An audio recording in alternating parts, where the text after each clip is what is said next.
Welcome to Lecto. Today we are going to discuss classification of neuron. Before we start, we should know the basic three components of the neuron. First one is the dendrite, second one is the cell body or perikaryon, and third one is the axon. Dendrites are basically those fibers which carry message towards the cell body, and axon are those fibers which carry message away from the cell body. So these are basically the three components of the neuron. So first one, we classify neuron on the basis of the size.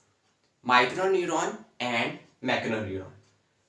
Microneurons mean small size and their size are smaller than 7 micrometer. Macroneuron are greater than 7 micrometer in length. So we divide neuron on the basis of the size. Next, on the basis of the shape. First one is the Purkinje neuron. These are the cells having plant-like appearance. Here you can see this is the cell body. This is the cell body of the Purkinje cells.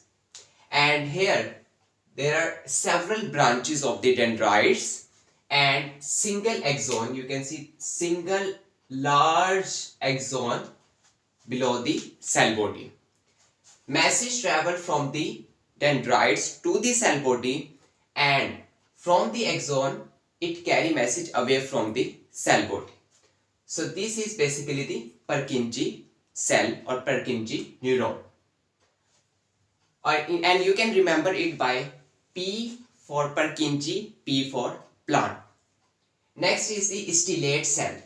Stellate cells are basically star-shaped appearance. They actually look like a star shape, and here this is the cell body, and here are different dendrites which carry message towards the cell body. And here you can see single axon away from the cell body, which carry message away from the cell body. So they are actually star shaped. They are actually star shaped, and they are also called granular cell. Granular cell. Third one is the basket cells. These neurons are basically, here is the cell body, this is the cell body, and here different dendrites present at the above side, and below there is a axon which is actually present in horizontal shape. Next is the fusiform. This is a neuron having a spindle shape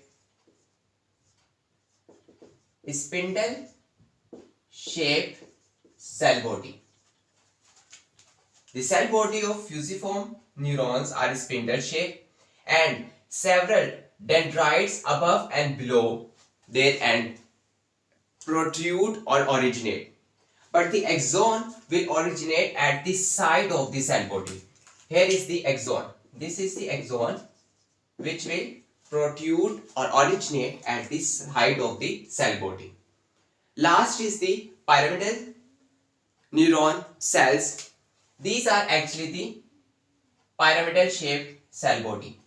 The cell body will be in pyramid shape, and above there are several dendrites present, and below there is a single axon present below the cell body. So these are basically the pyramidal cell. Next we classify neuron on the basis of the length of axon. Golgi type 1, Golgi type 2 and Anaxonic neuron. Golgi type 1 neuron are having large axon. The axon of these neurons are large in size, and they are mostly Purkinje neuron. Purkinje. Here you can see several branches of dendrites and single axon which is large in size. So Purkinje cell fall in Golgi type 1 category because on the basis of the large axon. Next is the Golgi type 2. These neurons having small size axon, and Golgi type 2 neurons are mostly found in the cerebral cortex of the brain. Golgi type 2. Next, last is the anaxonic neurons, which are also called Amacrine neuron. Yes, these neurons have no axon. There is no axon present in these neurons, and these anaxonic neurons are mostly found in the retina of the eyeball. So this is the classification on the basis of the length of the axon. Next, we classify axon on the number of processes, how many processes will originate from the cell body or perikaryon. Multipolar neuron, bipolar, pseudo-unipolar and unipolar neuron. First one is the multipolar neuron. Here you can see this is the cell body of the neuron, and here you can see several processes.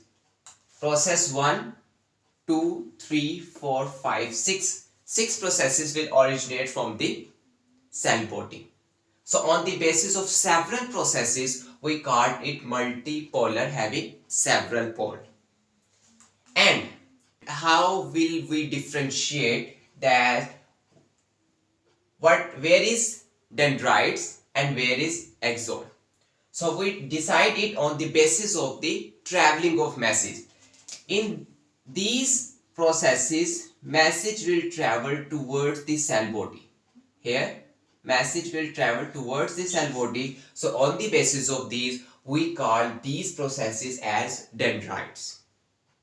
And next, here is a single large process which carry message away from the cell body. So on the basis of the traveling of the message, we call this large process as axon. And here you can see different granules present in the cell body. These granules are basically called Nissel's granules, which are actually present in the cell body or perikaryon. And here you can see this is axon. This is actually the axon. And here you can see greenish area. These are the cells which are called Schwann cells. Schwann cells, or you can say neurolimocyte. These cells actually cover or provide the sheet to the axon. Multipolar neurons are mostly found in the motor neuron. They actually fall in the motor neuron category. Second one is the bipolar, having 2 processes. Here you can see this is the cell body having nucleus at the center. 2 processes will originate from the cell body, 1 and 2. So we decide which one is dendrite and which one is axon. We decide it on the basis of the traveling of message. If the message travel toward the cell body, then it is called dendrites. This is actually the dendrites. And the message which will travel away from the cell body, this is actually the axon. So this is the bipolar neuron, and bipolar neuron present in the first neuron of the retina. First neuron of the retina are actually bipolar in nature. Next is the unipolar. We first discussed unipolar, having one pole. Only one pole will originate from the cell body. Here is the cell body having nucleus, and only one pole will originate from the cell body, and that one pole will attach to the running axon. This is actually the axon, and the pole which drive from the cell body will attach to the axon. So this is actually the unipolar. Message will travel here. Message will travel first here, then it will move to the cell body, and from the same pole or tube it will back from through the same pole, and it will travel away from the cell body. So this is basically the unipolar.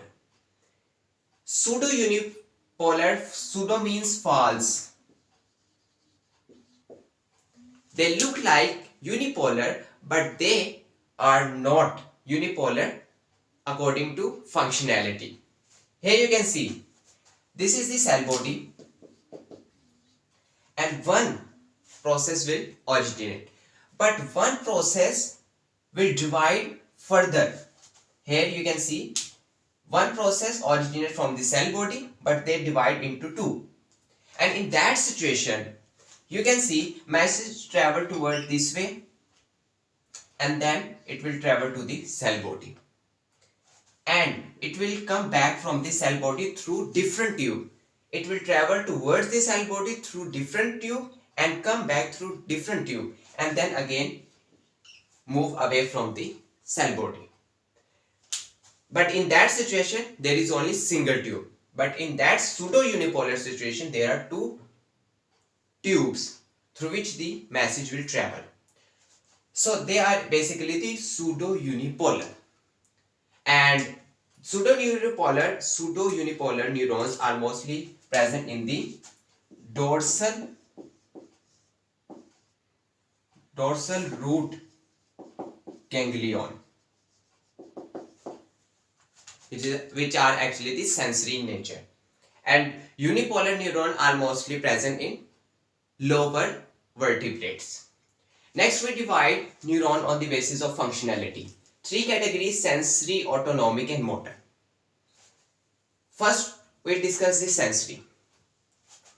Message from the receptor travel to the brain, and from the brain it will travel back towards the effector. So first one, message will have to travel from the receptor towards the brain or spinal cord. So in that situation message travel in three parts. First one, primary neuron involved. Message from the receptor travel to the spinal cord.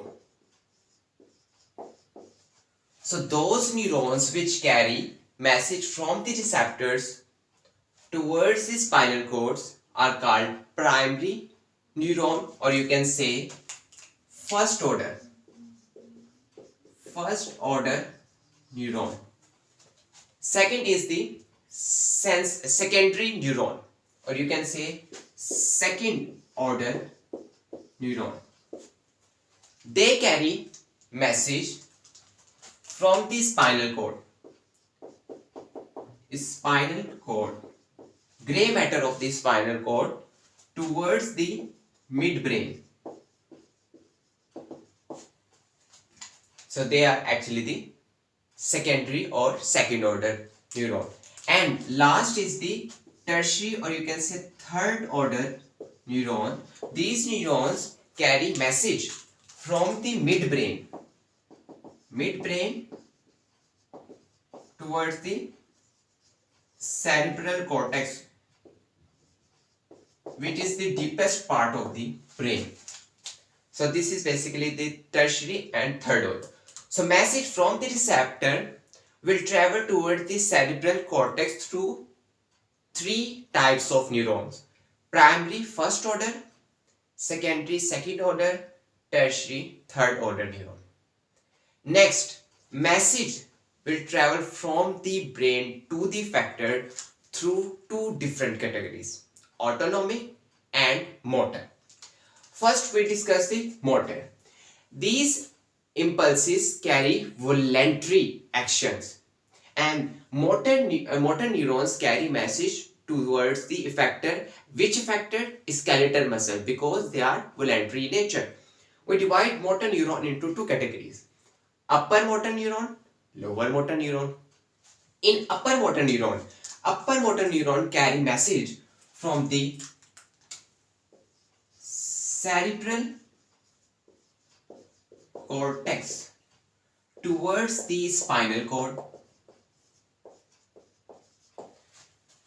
So upper neurons are those neurons which carry message from cerebral cortex towards the spinal cord, and lower motor neuron carry message from the spinal cord towards the effector which are actually muscles. What type of muscle? Skeletal muscle, because they are voluntary in nature. So this is the pathway of the motor neuron. And third is the autonomic, which actually carry message from the cerebral cortex towards the effector, but they are autonomic, they are involuntary in nature. Motor neurons are actually voluntary, but autonomic are actually involuntary in nature. We divide autonomic into two categories: sympathetic and parasympathetic neuron. We first of all divide. Here is the spinal cord. And we divide the spinal cord into several categories. First portion is called cervical. Second portion is actually the thoracic. Third is the lumbar. Fourth is the sacral, and last is the coccygeal. Actually, 12 pairs of nerves, cranial nerves, originate from the brain, and 31 pair of spinal nerves originate from the spinal cord. And here, 7 pairs originate from the cervical region.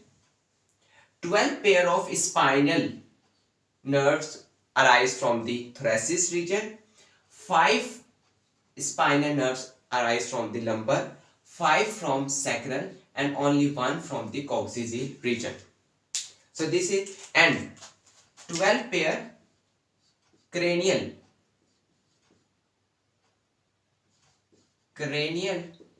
nerves will originate from the brain. So in parasympathetic nervous system, the nerves, cranial nerves 3, 7, 9 and 10 cranial nerves, and S2 to S4 sacral nerves form the parasympathetic nervous system. Again, cranial nerves 3, 7, 9, 10 cranial nerves, and S2 to S4, S2, S3, S4 spinal nerves form the parasympathetic nervous system. Actually, two neurons are involved in the parasympathetic neuron: preganglionic and postganglionic neuron. In parasympathetic nervous system, preganglionic, here you can see neuron originate from the sacral region, and let's suppose sacral region. Here is the preganglionic neuron, which directly arise from the spinal cord, or you can say cranial nerves, and it will end this is the preganglionic neuron, this is the postganglionic neuron. In parasympathetic nervous system, preganglionic is larger than the postganglionic neuron. If we talk about sympathetic nervous system, actually 12 spinal nerves and 2 lumbar. 12 spinal nerves and 2 lumbar, L1 and L2 spinal nerves form the sympathetic nervous system. In this again 2 preganglionic neuron and postganglionic neurons are involved in the sympathetic nervous system. But in that situation, preganglionic neuron, here is the preganglionic neuron is smaller than the post one. Here is the preganglionic, which is smaller than the postganglionic neuron.